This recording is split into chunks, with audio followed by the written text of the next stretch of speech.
Hi எல்லோருக்கும் வணக்கம். Bigg Boss season 7 Tamil. So அந்த வீடியோவில் நம்ம இன்னைக்கு லைவ் அப்டேட் நடந்த விஷயங்கள் பற்றி தான் டிஸ்கஸ் பண்ண போகிறோம். ஸோ வீடியோக்குள்ளே போகிறதுக்கு முன்னாடி நம்ம சேனலுக்கு நீங்கள் புதுசாக இருந்தீங்கன்னா கண்டிப்பாக சப்ஸ்கிரைப் பண்ணிக்கோங்க, வீடியோ மறக்காமல் லைக் பண்ணிக்கோங்க. இப்போ நம்ம வீடியோக்குள்ளே போகலாம். ஸோ இன்றைக்கி லைவ் அப்டேட்டில் வந்து பார்த்தீங்கன்னா அர்ச்சனாவுடைய தங்கச்சி உள்ளே வந்துட்டாங்க அப்படிங்கிறது தான் வந்து பாயிண்ட்டு.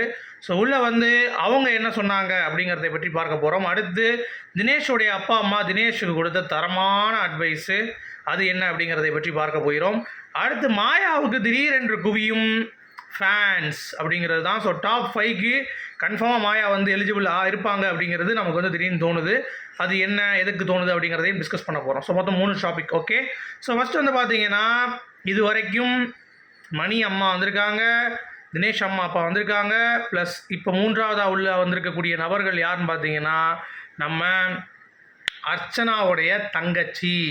ஸோ அவங்க உள்ளே வந்துட்டு வேறு லெவலில் அங்கே தங்கச்சின்னோடனே அர்ச்சனாவுக்கு ஒரே பரபரப்பாயிருது. பட்டாம்பூச்சி மாதிரி பறந்து போய், என்னடி உன்னை பார்த்தா எனக்கு டவுட்டாக இருக்குடி, நீலாம் என்ன என்கிட்ட இப்படிலாம் பண்ண மாட்டியே, இப்போ என்ன புதுசாக பண்ணுற அப்படின்ற மாதிரி அவங்க தங்கச்சி வந்து பார்த்தீங்கன்னா அர்ச்சனாவை பார்த்து கேட்குறாங்க. அர்ச்சனா வந்து ரொம்ப ஹாப்பி ஆகிட்டாங்க. ஸோ எல்லாத்துக்கும் போய் இதுதான் என் தங்கச்சி அப்படின்ற மாதிரி இன்ட்ரொடியூஸ் பண்ணி வா பேசலாம்னு சொல்லிட்டு காஃபி போடுங்க, நானும் அவளும் சேர்ந்து போய் பேசணும் தனியாக அப்படின்ற மாதிரிலாம் சொல்லிவிட்டு அவங்க வந்து பார்த்தீங்கன்னா ஒரு பிளான் பண்ணி கொண்டு போயிட்டுருக்காங்க.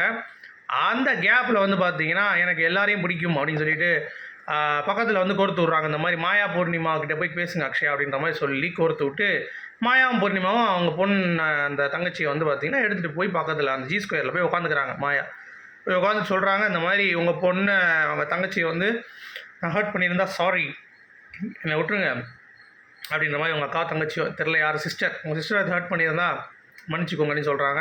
இல்லை அது விளையாட்டு தானே, நீங்கள் அதெல்லாம் ஒன்றும் வேணும்னே பண்ணல அப்படின்ற மாதிரி. நான் மன்னிச்சிட்டேன், ஒன்றும் ப்ராப்ளம் இல்லை, விளையாட்டுனா அப்படி தான் இருக்குங்க, ஓ சூப்பர் அப்படின்ற மாதிரி மாயாவும் வந்து ரொம்ப ஹாப்பி ஆகிடுறாங்க.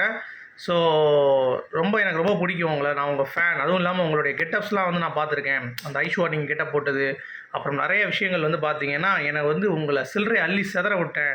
ஸோ நல்லா பண்ணுறீங்க, நீங்கள் சூப்பராக பண்ணுறீங்க, உங்களுடைய ப்ளேவே எனக்கு ரொம்ப பிடிச்சிருக்கு அப்படின்ற மாதிரிலாம் வந்து பயங்கரமாக சொல்கிறாங்க.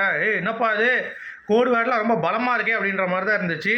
ஸோ அர்ச்சனா அதை பார்த்துட்டு அதிர்ச்சியில் அப்படியே என்னடா இது நம்மக்கிட்ட பேசுவான்னு பார்த்தா அவங்க அங்கே போய் பேசிகிட்டு இருக்கா. அப்புறம் பூர்ணிமா கூட சேர்ந்து போய், பூர்ணிமா நீங்களும் விளையாடுறீங்க, நல்லா விளையாடுறீங்க, எனக்கு ரொம்ப பிடிக்குது, உங்களோட ட்ரெஸ்ஸிங் எனக்கு ரொம்ப பிடிக்குது அப்படின்ற மாதிரி அங்கே ஒரு புகழ்ந்துட்டு.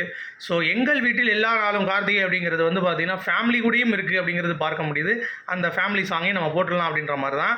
ஸோ அர்ச்சனா குடும்பத்தில் இருக்கவர்கள் நேற்றும் வந்து பார்த்திங்கன்னா நம்ம அப்பா வந்திருந்தார், அர்ச்சனா அப்பா, அவரும் வந்து எனக்கு ஃபேன் அப்படின்ட்டாரு. நான் உங்களுக்கு ஃபேன் அப்படின்ட்டாரா, முடிஞ்சு போச்சு. இன்றைக்கும் வந்து இவங்களும் வந்து படுத்தே விட்டார்கள். ஸோ ஆக மொத்தம் இந்த வன்மம் கிட்டம் எதுவுமே இனிமேல் இந்த சீசனில் இருக்க போகிறது கிடையாது. ஸோ க்ளீனாக தெரிஞ்சு போயிடுச்சு யார் அப்படின்னு சொல்லிட்டு. இந்த டிக்கெட்டு பின்னாலே அப்படி பேசி ஓட்டிடுவாங்க. அடுத்து பணப்பெட்டி அப்படிங்கிறதெல்லாம் க்ளீனாக தெரிஞ்சிருச்சுங்க. சரியா, அடுத்து தினேஷையும் வந்து பார்த்தீங்கன்னா அவங்க அப்பாவும் அம்மாவும் சேர்ந்து பேசிட்டாங்க.